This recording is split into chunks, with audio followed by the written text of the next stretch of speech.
Captain Midnight.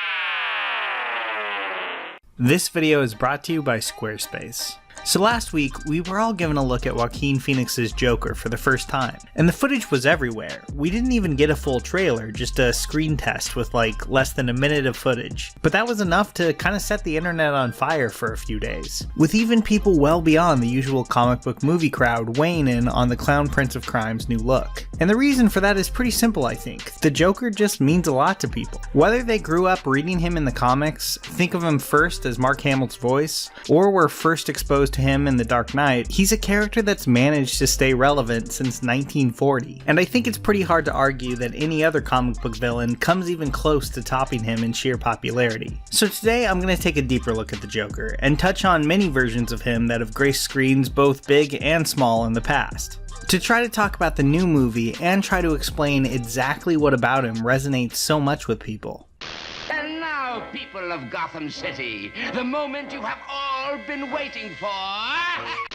Since 2008, Heath Ledger's version of the Joker has been pretty inescapable online. From fan films to memes to just about anything else you can imagine. And after 10 years of that, I think it's actually become a little too easy to take for granted just how effective that performance really is. He's only in the movie for a little over half an hour, but in that relatively small amount of time, he developed a take on the character that all iterations of the Joker since kind of exist in the shadow of. But while a lot about this version of him was new, most notably the stripped down, greasy look and the creepy body language that Ledger perfected, The Dark Knight's Joker still gets at what I think is the simple, universal appeal of the character. And, you know, forgive me if this is kind of obvious, but he looks at the rules and structures of society and he just laughs at them. He makes most authority look really, really dumb. And on top of that, he has a really great time doing it. And even if we know that the Joker is evil and are ultimately cheering for Batman to bring him down, that's still a really fun trait for a villain to have. And maybe even more importantly, it's a very malleable trait. Yes, that dark comedic anarchy works great in the Nolan Batman universe, but a less brutal version of it works really great in kids' cartoons, comics, games, and pretty much any other adventure story imaginable. There may be a ton of differences between Ledger's Joker and Cesar Romero's Joker, but that sense of mean-spirited joy is the same, and that's kind of always what made the Joker cool. Because really, there's nothing more cool than not caring what anyone else thinks about you. It creates a kind of mystique.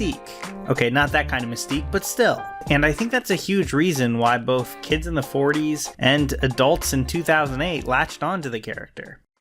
Hey, are you listening out there, fat man and boy blunder? Boy. How well they pull this off really separates good and bad versions of the character. And yeah, by bad I do mean the Jared Leto version. Between the forehead tattoo, the teeth, and Jared Leto just being Jared Leto, the strain and effort that went into making this version of the Joker seem edgy and cool is apparent in every scene he's in. Suicide Squad is almost beating you over the head with it, telling you, whoa, get a load of this guy, he's crazy. And I don't think the character really needs that. In The Dark Knight, Nolan doesn't shoot the Joker really any differently from any other character. There's not a lot of Dutch angles to convey his madness or anything like that. The performance is allowed some room to breathe and to speak for itself. And where Ledger's take feels very lived in and real, Leto's Joker feels more like a collection of gimmicks and facial tics. But let's move beyond Ledger and Leto and talk a bit about Phoenix's Joker. This might be kind of controversial, but I have to say, I really like the look. It's not comics accurate, but really, after so many different takes on him through the years, does that even mean anything anymore? He's got a lot less going on than Leto's Joker, and he looks like a clown you'd see like on the poster for some soon-to-be-closed circus. I don't know, I think it works. Still, I'm very interested to see how they tackle this origin story. We're talking about a character that hasn't needed a definitive origin in almost 80 years, so it's kinda hard to make the case that he absolutely needs one. But I don't think that means the movie is absolutely doomed to failure or anything. It looks like they're building off the Killing Joke's comedian origin story, and maybe even getting some real-world comedians like Marc Maron in the film, which I think's pretty promising. And if they go with the Joker as kind of an unreliable narrator, it won't be hard to get people to accept this movie as one self-contained, possible Joker origin story. Especially and probably most importantly, if the script is good. There's a reason people care just as much about a new Joker as they do Batman, Doctor Who, or James Bond. While he might not be the lead of the franchise, well, okay, I guess he is now, but traditionally anyway, taking on the Joker is just a huge risk.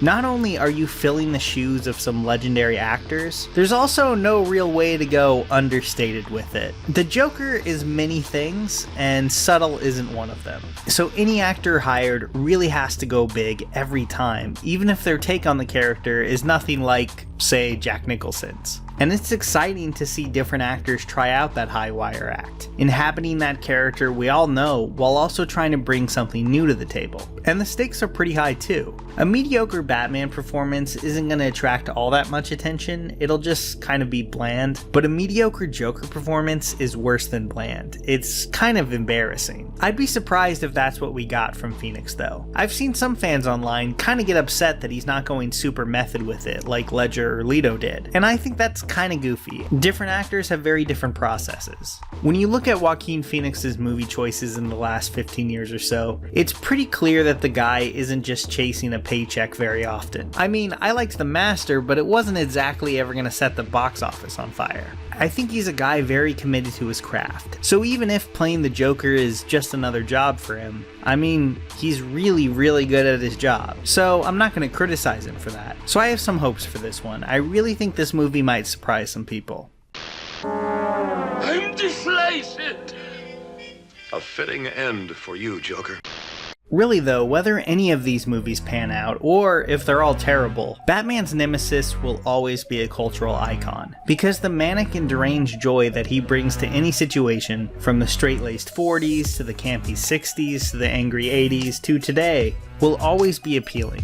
And even though he's constantly slightly reinvented as the times change, that core is always there. A core that has made the Joker the single most iconic villain in the history of comics.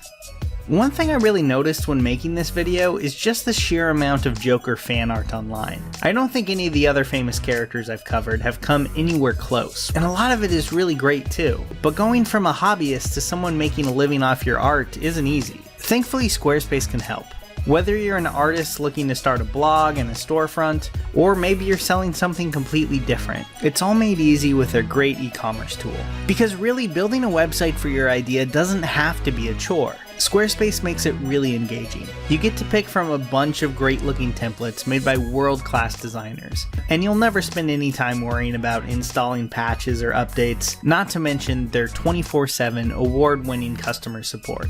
So whatever talent you have that you're looking to expand and show off to the world, make it a reality with Squarespace. Go to squarespace.com/CaptainMidnight and use the offer code CaptainMidnight, all one word, to save 10% off your first purchase of a website or domain. That link will be in the video description and the pinned comment below. Here's a special tip for the fellas and girls who have not already joined Captain Midnight's new 1940 Flight Patrol. You'd better hurry up and join at once, because there's a big adventure ahead. The thing to do now is to get started, because we're going to have not only barrels of fun, but loads of free gifts and prizes too.